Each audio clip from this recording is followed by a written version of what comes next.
हडप केल्या तर केल्या, पण नंतर त्याचं बऱ्याच 2-3दा म्हणजे 2-3 पिढ्यानंतर त्याचं हस्तांतरण देखील होऊन तिथं मोठमोठ्या बिल्डिंग झालेल्या आहेत, त्याचं NA झालेलं आहे. बऱ्याच ठिकाणी त्याचं म्हणजे NA करून प्लॉटिंग करून घरं बांधून झालेले. अशा बऱ्याचशा जमिनी असं हडप केल्याचं लक्षात आल्यानंतर शासनाने एक कमिटी नेमली. मग त्या कमिटीच्या अभ्यासात असं आलं की प्रचंड मोठ्या प्रमाणात म्हणजे हे इनाम जमिनी म्हणजे वस्तुस्थितीमध्ये या जमिनी ह्या सर्व शासनाच्या मालकीच्या व भोगवटा म्हणून ज्या कुणाला हे पट्टे किंवा हे जे जमिनी म्हणजे दिलेले आहेत त्यांचं नाव भोगवटा वर्ग 2 म्हणून.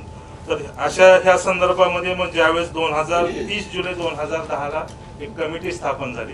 मग त्या कमिटीनं पूर्ण अहवाल दिला की ह्या बाबतीत शासनाला कारवाई करणं अत्यंत आवश्यक आहे. कारण जे पुढे NA झालं किंवा जे पुढे मालकी हस्तांतरित झाली ती पूर्णतः बेकायदेशीर होती. कारण इनाम वर्ग 2 किंवा 3 या ज्या जमिनीत त्याचं हस्तांतरण एकतर कलेक्टर, स्थानिक जिल्हाधिकारी किंवा शासनाच्या परवानगीविना होतच नाही किंवा ते करताच येत नाही.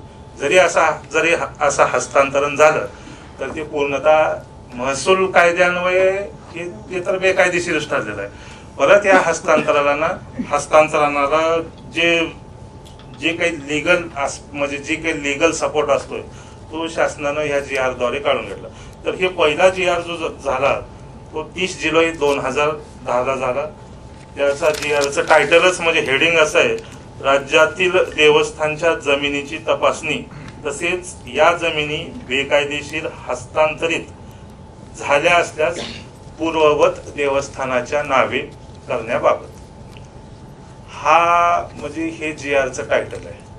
म्हणजे त्या कमिटीनं दिलं की देवस्थानाच्या बऱ्याच जमिनी म्हणजे देवस्थान म्हणजे मालकी हक्कात देवस्थान नाव जे होतं ते हटवून बऱ्याच स्थानिक म्हणजे लोकल लोकांनी किंवा ज्याच्या नावाने ते हस्तांतरित झाले त्या लोकांनी मालकी हक्कात आपलं स्वतःचं नाव लावून घेतलं आणि वहिवाटीत देखील आपलं स्वतःचं नाव लावून घेतलं आणि परत त्याचं हस्तांतरानंतर हस्तांतर असं सबसिक्वेंट ट्रान्सफर आफ्टर ट्रान्सफर असं कित्येक म्हणजे एका माणसापासून ते जवळपास 10 ते 15 माणसापर्यंत हस्तांतरित होत गेलं जमीन. तर मग त्याच्यावर ह्या GR द्वारे शासनाने बंदी आणली. तर या GR मध्ये त्यांनी काय काय उहापोह केला सुरुवातीला म्हणजे 30 जुलै 2010च्या ह्याच्यात. पहिलं त्यांनी काय केलं की जिल्ह्यातील सर्व देवस्थान इनाम जमिनीची माहिती संकलित करणे. म्हणजे महसूल म्हणजे जिल्हाधिकारी आणि तिथल्या स्थानिक तलाठी मंडळ अधिकाऱ्यांना त्यांनी सूचना केल्या की सर्व तहसीलदारांनी त्यांच्याकडील नमुना नंबर 3 मध्ये तसेच लँड अलिनेशन रजिस्टर मधील देवस्थान इनामाच्या जमिनीची माहिती संकलित करावी. तसेच गाव नमुना 3 रजिस्टर मधील अशा नोंदी एकाच दिवशी धडक मोहिमेद्वारा तपासाव्यात व तालुक्यातील सर्व गावांची इनाम जमिनीची यादी संकलित करा. या स्पष्ट सूचना 30 जुलै 2010च्या GR मध्ये दिल्या. त्या पद्धतीने त्यांनी तक्ता करून दिला शासनाने म्हणजे महसूल विभागाने. वन आणि महसूल विभागाचा GR आहे म्हणजे हिची सुरुवात अशी झाली. मग त्यानंतर दुसऱ्या कॉलम मध्ये त्यांनी अशा सूचना केल्या की देवस्थान इनामाच्या नोंदी या इतर कार्यालयात देखील उपलब्ध असतात जसे की वक्फ बोर्ड किंवा जिल्हा वक्फ बोर्ड, सहाय्यक धर्मदाय आयुक्त या ठिकाणाहून सर्व ठिकाणाहून तुम्ही गोळा करा म्हणून अशा निर्देश महसूल मंडळाला त्यांनी दिले. याप्रमाणे माहिती संकलित करताना जमिनीचे सातबारे व त्याचे फेरफार काढून ते तपासावे. म्हणजे पूर्णच हिस्ट्रीज काढायची पूर्ण प्रत्येक इनाम जमिनीची. कारण ह्या जमिनी 2 विभागात केलेल्या आहेत ज्या काही इनाम जमिनी आणि त्याचं पूर्ण महसूल दप्तरी हे पूर्ण रेकॉर्ड आहे इनाम जमिनीचं. आपण जर एखाद्या मंडळ कार्यालयात गेलात, तलाठी कार्यालयात गेलात तर तो पूर्ण गावचा नकाशा असतो, गाव नकाशा असतो, गावातल्या म्हणजे सर्कलमध्ये किती जमीन येतात, त्याचे सर्वे नंबर असतात, त्याचे गट नंबर असतात, पूर्ण रेकॉर्ड असते.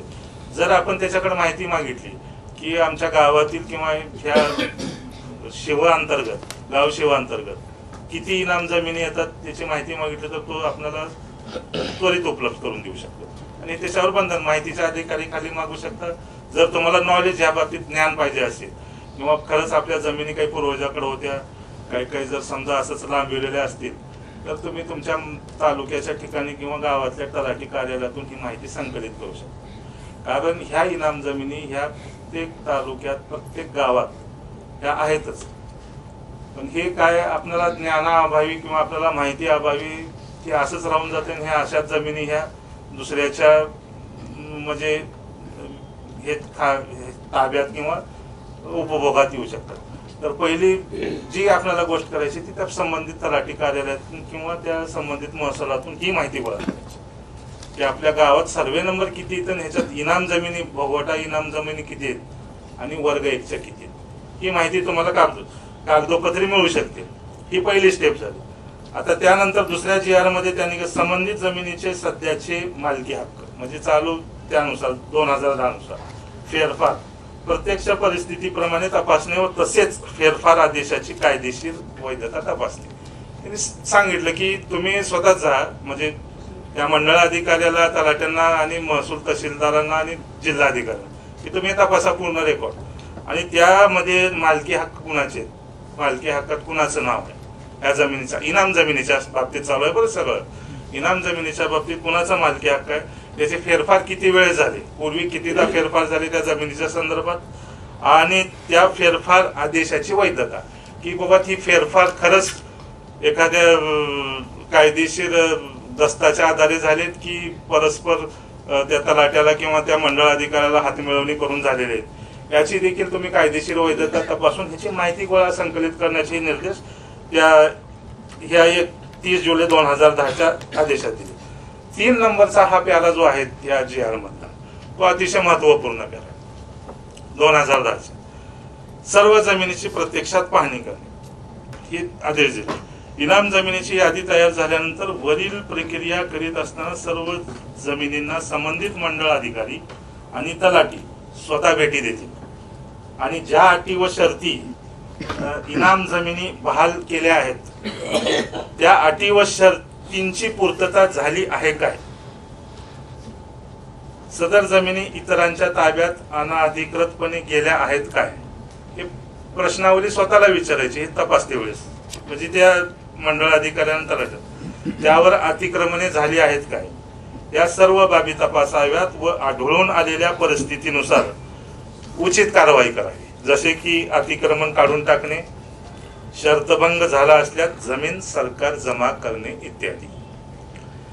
त्यातली ही जी महत्वाची सेंटेन्स आहे शर्तभंग झाल्या असल्यास जमीन सरकार जमा करणे इत्यादी हे जे वाक्य आहे ना हे 2010च्या GR मध्ये सगळ्यात महत्वपूर्ण वाक्य की ज्यावर नंतर जे काही म्हणजे शासन स्तरावर जे काही म्हणजे झालं त्यानंतर पुढल्या टप्प्यात मी सांगेनच पण हे लक्षात ठेवा की पहिल्याच्या GR मध्ये शर्तभंग झाल्यास जमीन सरकार जमा करण्यात येते हे सुरुवातीच्या GR मध्ये शासनाने डायरेक्शन दिले महसूल विभागाला तहसील कार्यालयाला मंडळ अधिकाऱ्याला जर ह्या इनामी जमिनीवर जर तुमचं अतिक्रमण झालं किंवा इतर लोकांनी बेकायदेशीर हस्तांतर करून जर तो ताब्यात आढळला तर तो त्वरित जमिनी शासन दरबारी जमा करा हे सुरुवातीच्या GR मध्ये त्यांनी स्पष्ट आदेश दिले।